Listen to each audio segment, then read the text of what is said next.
keep a secret? Well, obviously, neither can the Trump campaign. Just kidding. They're actually very good secret keepers. Scotty Hughes, rightalerts.com. I made it to Cleveland. I am here. And what do you get as the dramatic background? My hotel wall. I mean, let me tell you, I only show you the best sites here at rightalerts.com. Listen, the news is out. Well, we think it's the news. The leak is out that supposedly Governor Mike Pence is who Donald Trump is going to pick as his vice president, to be announced tomorrow, Friday, at 11 a.m. Eastern from Trump Tower. Do you believe it? Do you believe the hype? And how did it get leaked out? Why did it get leaked out? Does this excite you as a conservative to have Governor Mike Pence? Well, let's talk about it. We were down to about 4 folks that we knew that we think were on Mr. Trump's shortlist. Newt Gingrich, Governor Chris Christie, Governor Mike Pence, and Senator Jeff Sessions. Of those 4, all of them pretty good. Majority of them had a good balance of pros and cons. The only one that I really could not find a con, other than maybe just the fact that he was a little bit more seasoned, would be Senator Jeff Sessions. But other than that, the rest of them had a good balance of it. And for a while there, I honestly thought it was going to be Speaker Newt Gingrich. I thought he was the one, his loyalty was valued the most. But now it's come about, the leaks are out here in Cleveland, that it's going to be Governor Mike Pence. Let's talk about why some folks might like or dislike this issue. And that's why I want to ask you at rightalerts.com, as you're down there messaging, do you like Governor Mike Pence? On what the official comment that I'm saying is he's kind of like the Zen VP candidate. If you had someone that went through like a hard aerobics class and you just needed some calm and peace, or maybe you're one of those moms with 1,000 things going on and chaos, Governor Mike Pence, he takes you to a happy place. That's how you feel if you had some issues with Mr. Trump's candidacy. Now, the unofficial, something that, I just got laughed at when I said, I call him the Pepto-Bismol vice presidential candidate, because if a thought of a Donald Trump presidency gives you indigestion, not necessarily a bad thing, then you look at it and Mike Pence gives you, kind of calms you down.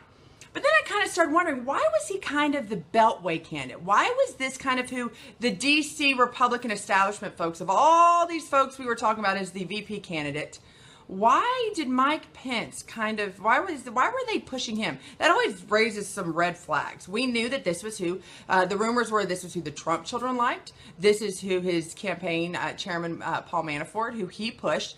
But you have to wonder how much chemistry was between the two. Could you really see the two of them sharing a beer together? Well, probably not. Maybe not.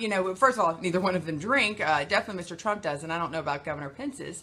But there's some issues that I think from a conservative standpoint, why automatically, I was kind of surprised to see all of these conservatives go, no, you can't pick Governor Mike Pence. I'm going, why not? Is it just because you don't believe that right now Hillary Clinton's fretting at the fact of, oh yeah, I'm so scared of a Trump-Pence ticket? That's one of the things that you want from a VP candidate. I mean, I'm not going to lie to you. I was kind of looking forward to a Newt Gingrich vice president debate, especially if it was against Elizabeth Warren. Oh my gosh, that would be great television. I would sit back with my big gulp and my popcorn and just enjoy that. But now you've got Governor Pence, and you're going, okay, is he really the conservative? Why are all these conservatives, especially these Tea Party activists, kind of bucking at him?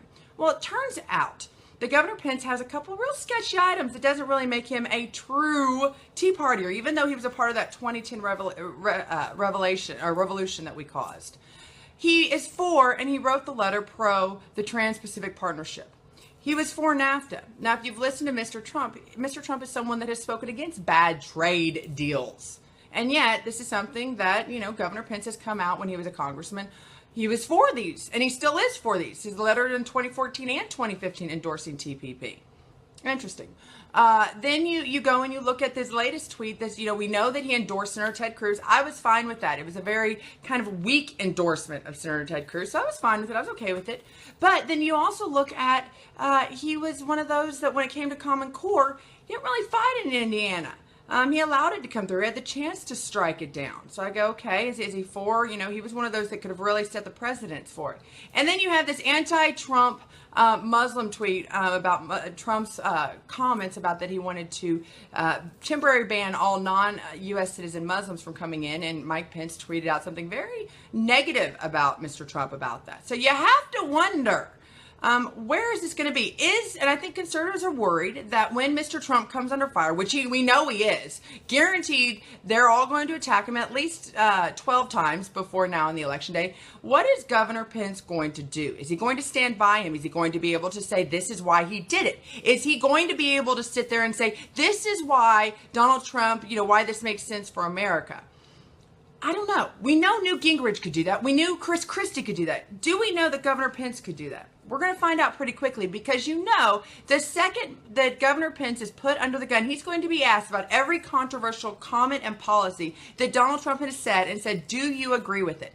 And is he going to say, yep, I agree with it, or no, I don't agree with all of it? That is kind of what I was thinking. I think that's kind of why we're worried about what is going on right now with Governor Pence. Now, on the pro side, and why some conservatives are very excited about him, because he has a phenomenal record. When he was in Congress, only 2 congressmen that I've been told had a 100% rating from the American Conservative Union, and that was Congressman Zach Wamp and Congressman Mike Pence. That speaks a lot. He has a very traditional, in fact, I don't think he's one of those, if he has a skeleton in his background, it's because he stole cookies in kindergarten. So I think Governor Mike Pence, he comes from, he's raised Catholic, he's now evangelical, went to high school, or went to college, went on to law school, had a practice by himself, served in Congress. And for those conservatives, and they like this, that are afraid he's not going to challenge the establishment, he actually challenged John Boehner when they were in the minority for leadership of the House. So he's willing to stand up to the establishment, which I like.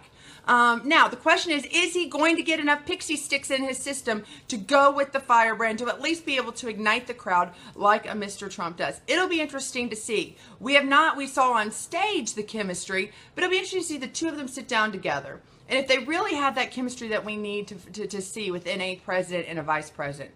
Listen, there's no doubt Governor Pence has wanted to be president for a long, long time. And so this, and a lot of establishment people, a lot of those money people of the RNC were holding back. And so maybe this might allow them to give the confidence to start giving money to this campaign, money that is definitely needed, even though going into the RNC this week, little cheer, Mr. Trump and Hillary Clinton are tied in most of their polls. So a lot of great momentum that can happen between the two of them. But that's here in Cleveland. I want to know what you think about Mike Pence. Does it bother you about his record about TPP and NAFTA and his anti-Trump tweets concerning the Muslim ban? Or are you kind of excited about it? Are you kind of excited the fact that we've got somebody that's going to hopefully squelch this talk? And my other side of this, and being here in Cleveland on the ground, I get to see a little bit more than what you might get reported there within the community, the media, is the fact that this all happened as we saw the Rules Committee, those never-Trumpers, those darn unbounders, decided to create some trouble within the Rules Committee today, and they ended up having the whole entire committee dismissed. Oh my gosh, no, we need to have a delay. And we all know that means that they needed more time to go in and whip some of those folks into place. I don't think they got it. We're kind of still waiting to see the Rules Committee get out. But kind of wanted to see what was kind of going on with them. So lots of things going on in Cleveland. This is day one. I promise you down the road you're going to see more. I want you to go look out. We did start a new website, and I'm very, very excited. I told you we were going to announce it. It is called... let me get it right there. I want to make sure this is right. Petitionstocongress.com. We've got new petitions going up starting tomorrow morning. Petitionstocongress.com. Let's get our voices heard by these folks. Scotty Hughes, RightAlerts.com, live from Cleveland. A lot more coming up. I'll see you guys later on. Talk to you later. Bye.